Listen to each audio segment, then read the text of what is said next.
आरिफीन, कौम कुर्बानी दे, हुकूमत मुश्किल फ़ैसले ले रही है और किसी भी हुकूमत के लिए आसान नहीं होता ऐसे फ़ैसले लेना, और बड़ी मुश्किल से ये फ़ैसले हुकूमत ले रही है। उनको पता है कि ये लोग उनके ख़िलाफ़ होंगे, लेकिन वो मजबूर हैं और ऐसे कुछ और फ़ैसले हुकूमत ने अब ले लिए हैं। क्या कहते हैं आप इस पर?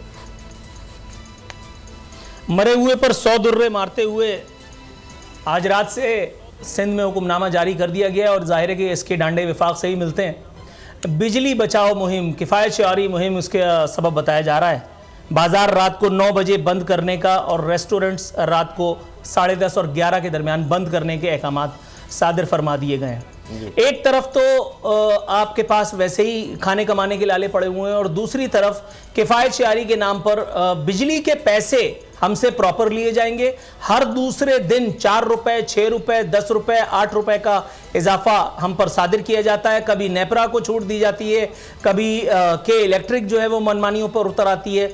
ना विफाक कुछ कर पाता है अवाम उन्नास के लिए, ना ही सूबा हमारी दादरसी को आता है। लेकिन बात होती है जब कुछ खाने कमाने की, कि इसी उसरतों के बीच में कहीं थोड़ा सा आप अपने लिए, अपने बच्चों के लिए कुछ थोड़ा सा रिस्क कमा लें, तो वहां पर भी हमारे ये जमहूरी सांप आकर के रास्ते में खड़े हो जाते हैं हमारी।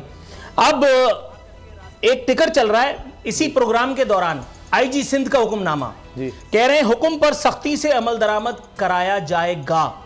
अच्छा, खुदा की कसम अगर आईजी ये बात ना कहता तब भी मैं घर से चला था ये सोच करके कि मैंने ये बात कहनी है कि अब मुराद अली शाह और पीपल्स पार्टी और सिंध की ये ताबेदार जुगाड़ू और रिश्वतखोर पुलिस को हराम खाने से कोई नहीं रोक सकता।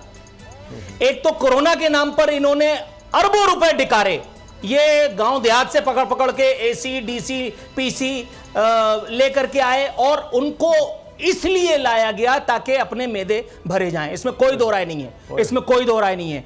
मैं जहां रहता हूं वहां से मैंने इन्वेस्टिगेट करना शुरू किया कोरोना के दिनों से। एक छोटी शॉप है तो 5,000, और अगर आप बड़ी जगह पे बैठे हैं, अगर आप फूड सेंटर चला रहे हैं तो महीने के 50,000।